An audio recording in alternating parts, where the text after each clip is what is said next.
So students, काफ़ी time से मैं आपको बता रहा था कि कॉन्स्टिट्यूशन की ओरिजिनल बुक जिसको आप सभी देख सकते हैं, और क्योंकि इसका ओरिजिनल प्रिंट जो होता है मार्केट में इजीली नहीं मिलता है, टीचर्स के पास भी नहीं होता है, स्टूडेंट के पास तो और काफ़ी मुश्किल हो जाता है।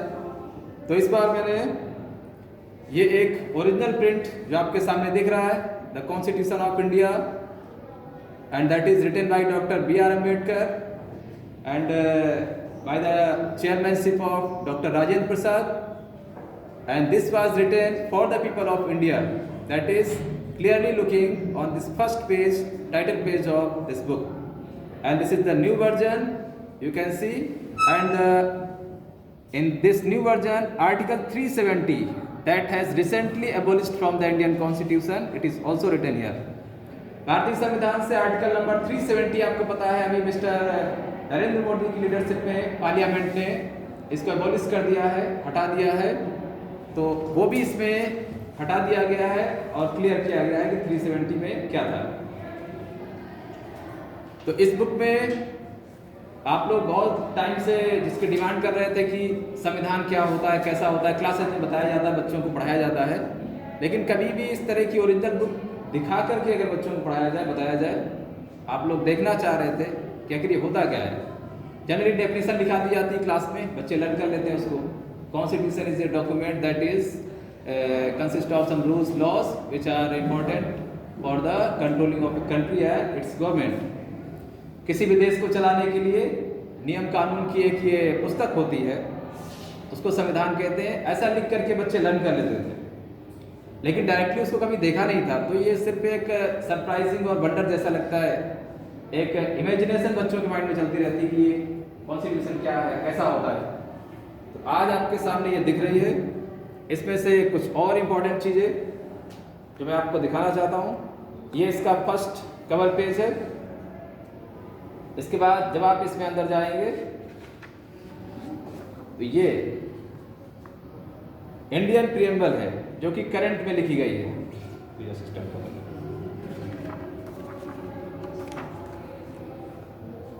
भारतीय संविधान का प्रीएम्बल, इस संविधान का उद्देश्य क्या है, क्यों लिखा गया, वो सारा इसमें मेंशन है।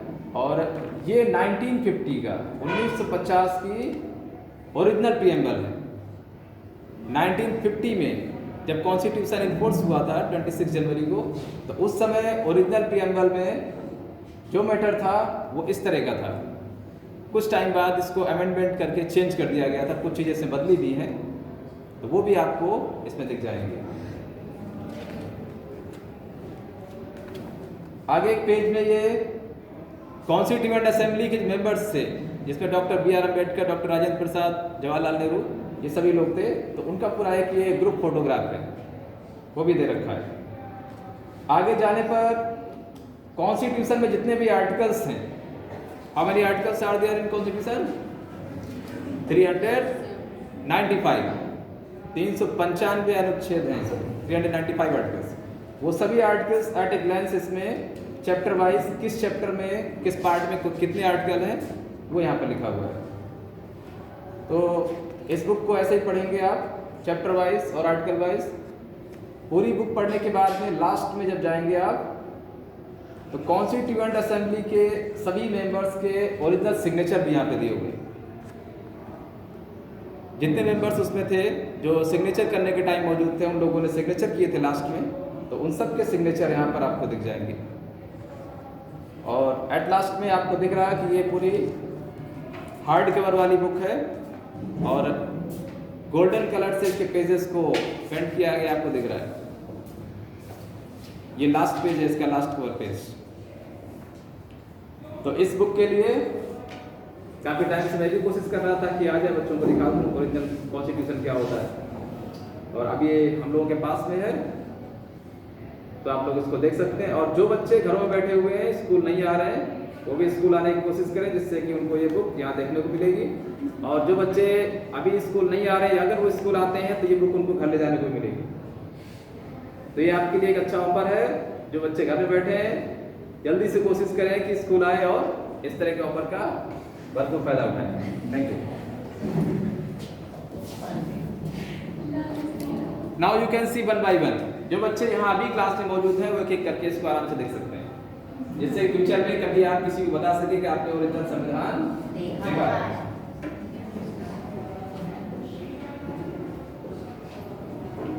Okay, so now we are just going to start the next topic. The ruling parties routinely lose elections in India both at the national and state level. In fact, in every 2 out of the 3 elections held in the last 15 years, the ruling party lost. Okay, तो देखिए India में जो elections के outcomes हैं, जो election हो रहे हैं, वो ये कहते हैं कि पिछले जितने भी इलेक्शंस होते आए हैं उनमें अक्सर देखा जाता है कि जो रूलिंग पार्टीज हैं, जैसे कांग्रेस पार्टी है, इंडियन नेशनल कांग्रेस, कई बार इसकी सरकारें बनी केंद्र में भी और राज्यों में भी, लेकिन ऐसा भी देखा गया कि फिर कुछ दिनों के बाद, कुछ कार्यकाल पूरे करने के बाद यही रूलिंग पार्टी कांग्रेस पार्टी चुनाव हार जाती है। आपने देखा था किस तरीके से 2014 में जब mister Narendra Modi prime minister बने तो भारतीय राष्ट्रीय कांग्रेस उसके पहले लगातार 10 सालों तक केंद्र में रही थी और डॉक्टर मनमोहन सिंह की लीडरशिप में जब वो प्राइम मिनिस्टर थे तो 10 सालों तक कांग्रेस पार्टी ने राज किया। लेकिन फिर देखिए एक टाइम आया और कांग्रेस पार्टी चुनाव हार जाती है पूरी तरीके से। फिर एक नई पार्टी जो कि भारतीय जनता पार्टी वो लीडिंग में आती है, वो कुछ दूसरे पार्टियों के साथ मिलके अपनी सरकार बनाते हैं और आप देख रहे थे 2014 से 2019 तक लगातार मिस्टर मोदी प्राइम मिनिस्टर बने रहे, फिर इलेक्शन हुआ, फिर वो चुनाव जीत गए और इस टाइम पीरियड में अभी भी भारतीय जनता पार्टी लीडरशिप वाली एनडीए गवर्नमेंट काम कर रही है। लेकिन हो सकता है अभी जो चुनाव आने जा रहा है, अब जो आएगा 2024 में, उसमें शायद भारतीय जनता पार्टी चुनाव हार जाए और कोई दूसरी पार्टी लीडिंग में आ जाएगी, ऐसा अक्सर देखा जा रहा है।